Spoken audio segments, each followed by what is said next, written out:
hoje eu pego o voo, hoje à noite. Eu já preparei minha pasta de documentos, drone, o laptop, as passagens impressas, meu seguro. Daqui a pouco eu vou montar tudo e pesar. Comprei essa balancinha, paguei R$30 no Mercado Livre. Aqui eu tô fazendo a lista, tudo que tá indo, pra não ter problema quando eu voltar também, que eu vou trazer mais coisas e eu não quero esquecer nada lá. Tô levando 200 em espécie. Fiz minha conta da Wise, tô levando em euro na Wise. Vamos nessa.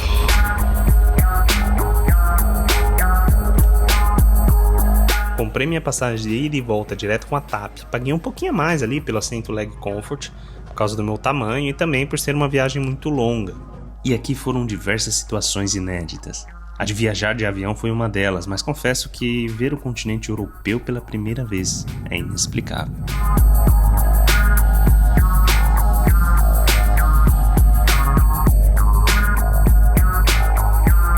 Desembarcando no aeroporto de Lisboa, não tinha erro, era só seguir e passar pela imigração. Depois de responder algumas perguntas, mostrar a carta convite, fui liberado com carimbo.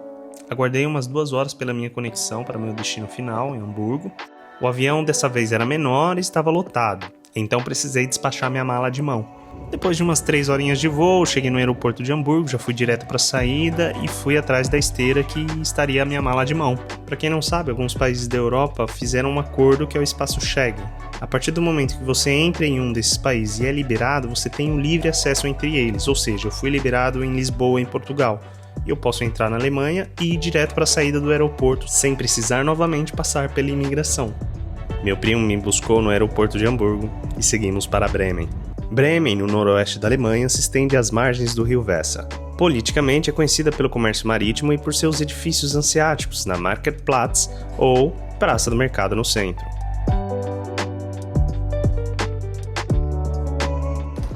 Então ali, esse prédio é um prédio comercial da Liga Hanseática. Todos esses detalhes, esses entalhes que tem aqui é de ouro. Então representa a força e o poder do mercado livre aqui da Freistadt, que é Bremen. Culturalmente, a cidade é conhecida pelo conto dos irmãos Grimm, os musgos de Bremen. Resumidamente, 4 animais bem velhos, burro, cão, gato e galo, partem para Bremen, que era uma Freistadt, uma cidade livre, e eles tinham o sonho de serem músicos. Mas no caminho, uma noite com fome, encontram por engano um covil de ladrões recheado de comidas e resolvem cantar em cima um do outro com a esperança de serem alimentados, só que acabam assustando os ladrões que pensaram ser uma assombração e abandonam a casa. Assim, os músicos viveram ali sem nunca chegar a Bremen. E aqui a gente encontra essa estátua em homenagem a esse conto dos irmãos Grimm. E tem uma tradição aqui turística que é o quê? Segurar na pata do burro. Porque além dele estar na base da estátua, ele foi o primeiro a iniciar sua jornada atrás do seu sonho. Então acabou virando um símbolo de mudança e um novo recomeço na vida.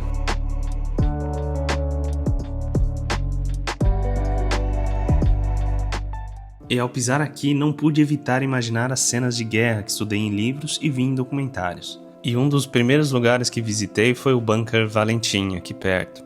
Planejado para ser fábrica de submarinos, foi palco de torturas e mortes até ser bombardeado ali nos anos 40.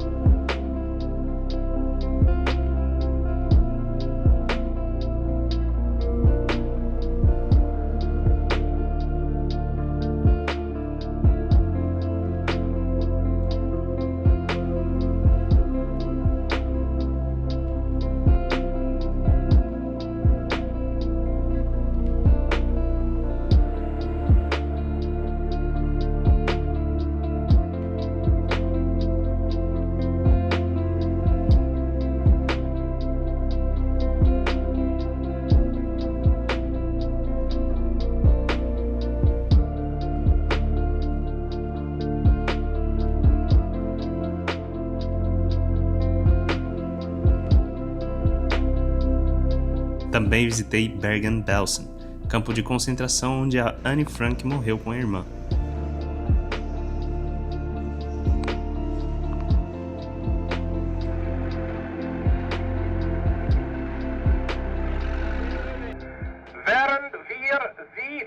dieses Lager führen, müssen Sie sich zwei Dinge von Augen halten.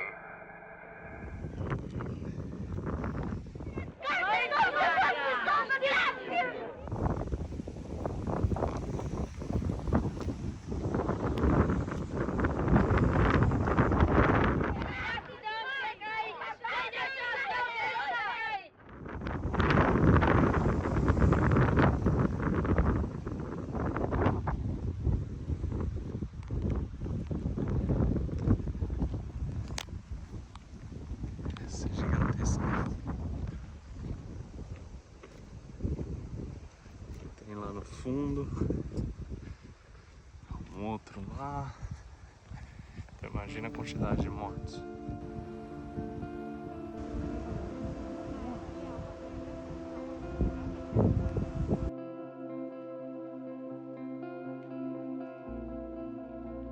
Antes de vir para cá, eu me perguntava como que seria o dia a dia, né? Questão da língua. Eu venho estudando o alemão já tem mais de 6 meses. O básico, desde os números, as saudações, os cumprimentos básicos. E falar inglês aqui é como se fosse falar inglês no Brasil. Nem todo mundo entende. Nos comércios você consegue se comunicar em inglês para fazer uma compra e tal, mas no dia a dia, para se comunicar com o alemão, não é ideal. São poucos que falam. E como que é o alemão? Como é que é? É esse estereótipo mesmo de serem frios? Na minha percepção, eu achei que não. Tem tudo a questão da língua. Acho que o estereótipo é mais pela língua e dependendo da região que você vai. Muitas pessoas vêm para a Alemanha e visitam as capitais. Então, capital por capital, você vem para Berlim ou para Munique, Hamburgo, é como se fosse São Paulo.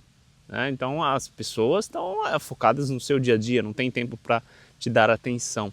E esse ambiente onde você está, pelo menos eu, desde quando eu cheguei aqui, a receptividade não é calorosa como no Brasil, mas você chega num supermercado, você chega numa roda de amigos que é conhecido da minha prima, eles vão te cumprimentar, vão conversar com você. Lógico que você precisa saber pelo menos o básico do alemão, precisa entender, precisa tentar se comunicar. Por isso que eu vim estudando há mais de 6 meses, só que chegar aqui, ser bombardeado por informações em alemão, tanto placas, você liga a televisão, está passando um conteúdo em alemão. Aqui eu assisto muito a Nickelodeon, e, por exemplo, o Bob Esponja. Bob Esponja aqui é o SpongeBob Schwammkopf, que é o que? Cabeça de esponja, eles traduziram aqui, nós traduzimos certinho, né? Calça quadrada. Então, esse choque de cultura no dia a dia vai te enriquecendo. Você vê uma placa de entrada, Eingang, saída, Ausgang. Isso para mim no começo foi bom. E no momento que a gente está gravando esse vídeo aqui, já voltou ao normal, acabou as férias de verão aqui. As folhas já estão caindo, já está quase entrando o outono. Tá para cair uma chuva ali. Mas o dia a dia é esse, cinzento. Não há muitas pessoas nas ruas. Acho que desde quando eu cheguei aqui, mesmo nas férias, você não encontra muitas pessoas nos parques, nas ruas. É bem tranquilo. A segurança aqui é totalmente diferente. Apesar de ter muito imigrante, a gente vê bastante imigrante muçulmano, a gente vê bastante turco. Acho que a imigração turca já passou do tempo, acho que está vindo mais agora os árabes. Árabes eu digo ali do Oriente Médio, né? Não da Turquia. A Turquia já foi.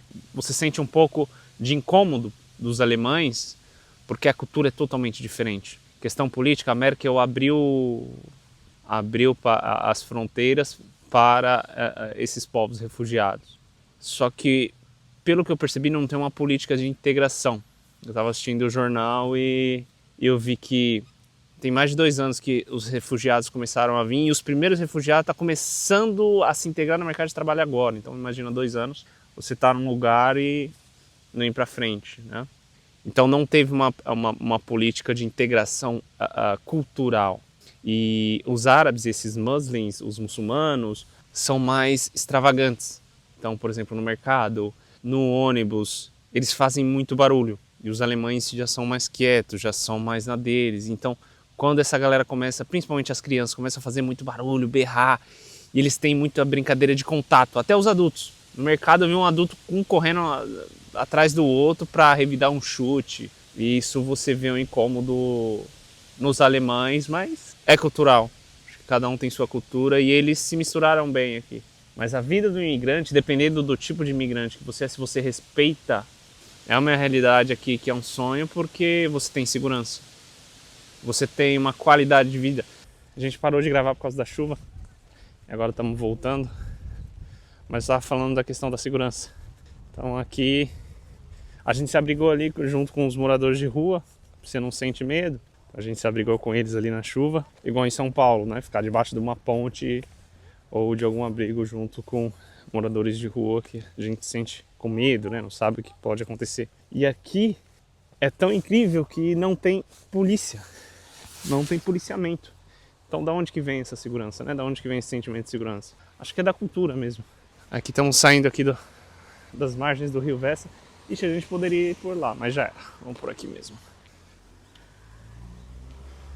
E aqui as pessoas andam bastante de bicicleta. Transporte coletivo aqui também é muito bom. A gente acabou fazendo o Deutschland Ticket. A gente pode andar na Alemanha inteira através de transporte coletivo. Sem precisar se preocupar em correr atrás de ticket. Então fizemos um pacote mensal ali. O ponto de ônibus, deixa eu ver se dá pra ver.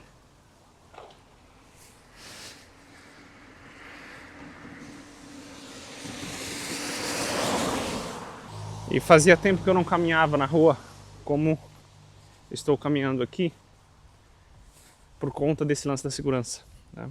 Depois de 2009 ali, pandemia, eu acho que na pandemia eu perdi a segurança de andar em São Paulo. Começou a ficar muito violenta, não que não era, já era violenta, mas começou a ficar num nível que é preocupante andar na rua. Então a gente parou de ter o senso do absurdo. Acho que no Brasil paramos. A gente vê uma pessoa matar outra e finge que não viu. Vê 1 milhão de moradores de rua, finge que não viu. Então isso vai adoecendo, né, as pessoas. Essa experiência de estar num país de primeiro mundo, acho que todos deveriam passar por isso, porque mostra o quão a gente deixou de ser humano. Não estou falando por uma questão de turismo, conhecer, olha que lindo, que cidadezinha bonitinha, olha. Não, mas questão de segurança, o básico.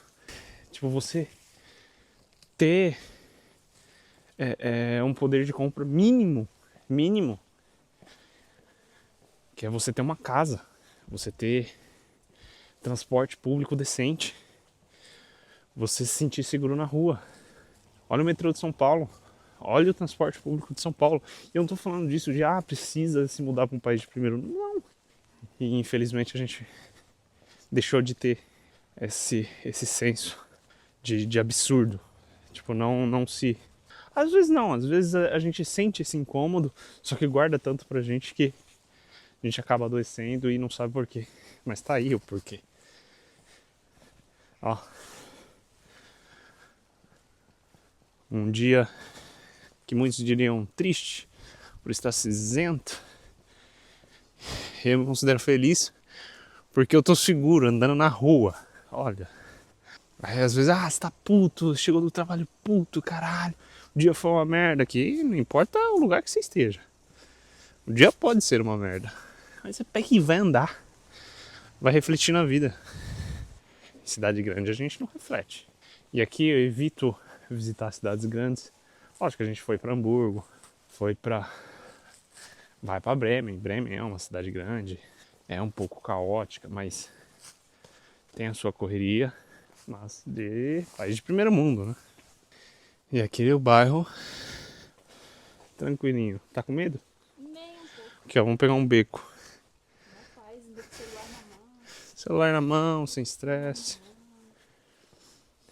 Você acha que nesse beco aqui você tá doido? A gente passaria em São Paulo num bequinho desse? Acho que o que mais me pegou aqui foi a segurança. Essa sensação de estar seguro novamente. Eu achava que nunca mais eu iria ter. E aqui realmente, Mesmo vindo pra cá, eu achava que, não, eu ainda vou ter os trejeitos de, tipo, andar na neura, celular no bolso, passar num bequinho escuro assim, neurótico, porra, que nada. Eu ainda, no centro, eu tomo minhas precauções, mas você não vê policiamento, é isso que eu fico... Tipo, tem as polícias, você vê uma ou outra, mas, cara, você não vê polícia na rua. As pessoas, uma intercedem pela outra. Aqui tem muito disso. As pessoas uma ajudam as outras. Ontem a moça caiu de bicicleta, o trânsito parou. A Nilza, minha prima, foi lá pra ajudar. A mulher levantou o braço assim, dizendo que não, que já tinha várias pessoas e tal. E quando eu cheguei aqui também, o idoso sozinho na rua, o trânsito também parou o trânsito pra as pessoas perguntarem de onde que ele era. E pelo jeito era um idoso que tinha Alzheimer, algum problema assim de memória, porque ele tava com uma roupa específica. E pessoas com problema, que são autistas, idosos que têm problema de memória, eles andam com uma etiqueta na roupa, com o número de telefone, com o seu nome e o nome de um parente. Assisti isso no canal NDR daqui. É a galera treinando no metrô. Interessante. Aqui, a estação que a gente pega. A partir dessa pequena estação, deixa eu ver se dá pra ver. Essa pequena estaçãozinha aqui, a gente atravessa o mundo. Não, a Europa, né, pelo menos. Daqui também dá pra ir de um país pro outro. De trem. Mas isso muitas vezes não compensa. Compensa, às vezes, pegar uma passagem de avião, que aqui você paga, se você for com uma mochila, né? E uma bolsinha pequena, aí você vai pagar 55 euros. Mas para quem é turista e gosta de ver paisagem, trem, você vai pagar um pouco mais caro. Só que daqui para Paris de avião, você vai gastar 1 hora. Então, por isso que as passagens de avião aqui são baratas, de um país para o outro. Lógico, sem bagagem, né? Porque com bagagem não compensa. E a Alemanha é conhecida pela engenharia automobilística, né? Só que ela produz carros para vender carros e não consumir. Quem consome é a gente, que é país de terceiro mundo, as grandes capitais. Então o trânsito joga para lá. E aí eles investem na infraestrutura do transporte coletivo. E também o transporte individual, né, que é a bicicleta. Então aqui muitos andam de bicicleta. E aqui você consegue viver sem carro uma vida inteira. Você vai para todos os lugares de transporte coletivo ou de bicicleta. E aqui também, deixa eu ver se dá para ver aqui, tem a ciclofaixa. E estamos falando num bairro residencial, como se fosse uma periferia, né? Vai falar, mas São Paulo também tem, São Paulo centro. Agora vai a gente tentar viver uma vida inteira sem um automóvel próprio. Primeiro que o transporte coletivo não funciona, olha o caos que é o metrô de São Paulo. Por exemplo, eu moro na região de Cotia, que é uma cidade dormitório, é uma periferia. Se eu trabalhasse lá, tudo bem. Só que o problema é o quê? Eu trabalho em São Paulo. A maioria das pessoas são assim, saem da periferia e ocupam o centro para sobreviver. E aí mora o problema lá em Cotia, que é Zona Oeste. Eu preciso pegar uma rodovia chamada Raposo Tavares. E é o único fluxo que é possível. E por ser rodovia não tem acessibilidade para a bicicleta. Então é inviável.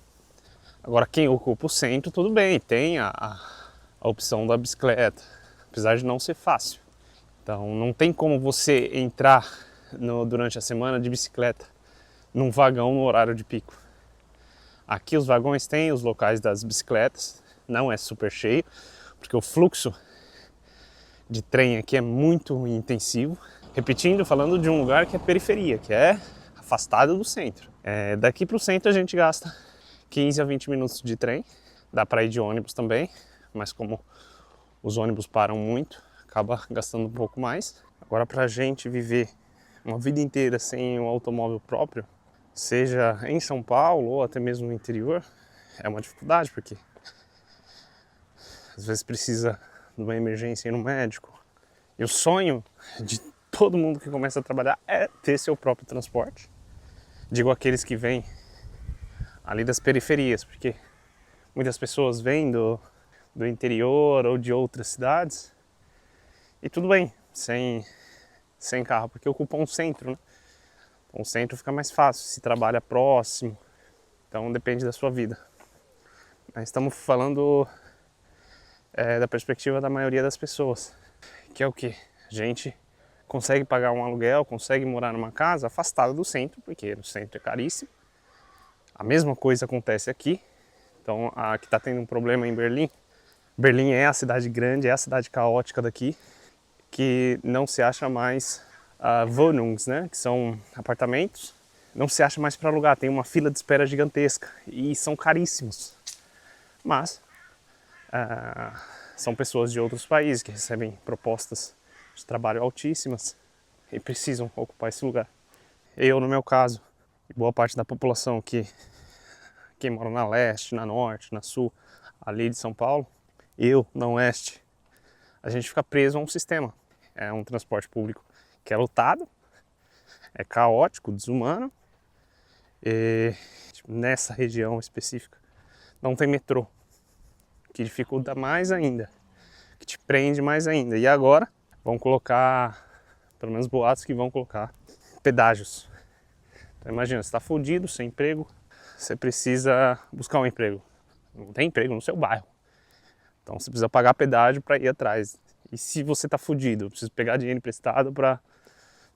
Eu falei, lógico, se você vai de ônibus, a passagem vai aumentar muito mais. É, São gordão. Olha as que vaquinhas. nossa, ele chega a brilhar. Então é o lance do foda-se. É a política do foda-se. Eles não andam de... Digo os políticos, né? Não andam de transporte público. Então foda-se, estão cagando. Justiça mesmo. O que é a justiça? Justiça nada mais é do que a vontade dos fortes sobre nós, mais fracos. Teria solução? Teria alguma solução? Observando num país de primeiro mundo, a única solução é a infraestrutura. E, lógico, conscientização da população. Não adianta nada, né? Não adianta você colocar infraestrutura, trilha de metrô e as pessoas continuarem andando de carro. Mas é isso. Vamos suportar até quando? Agora estamos dando uma voltinha aqui num parque. Parece uma floresta. A natureza aqui é linda de uma forma...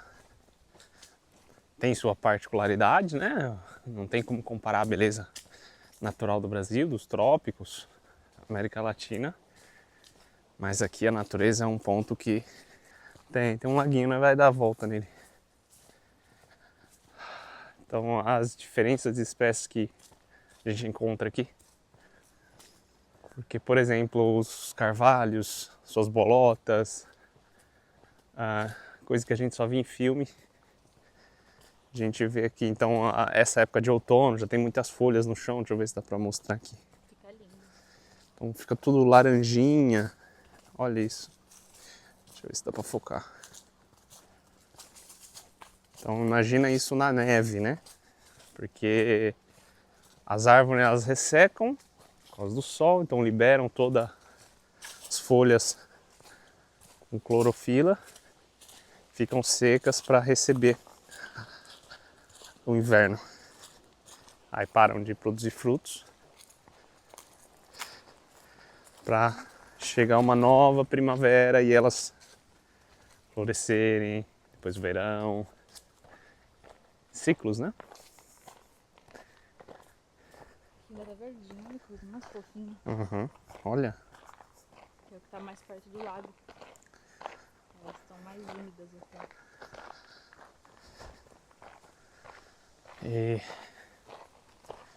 E tudo isso, ter vivenciado toda essa experiência,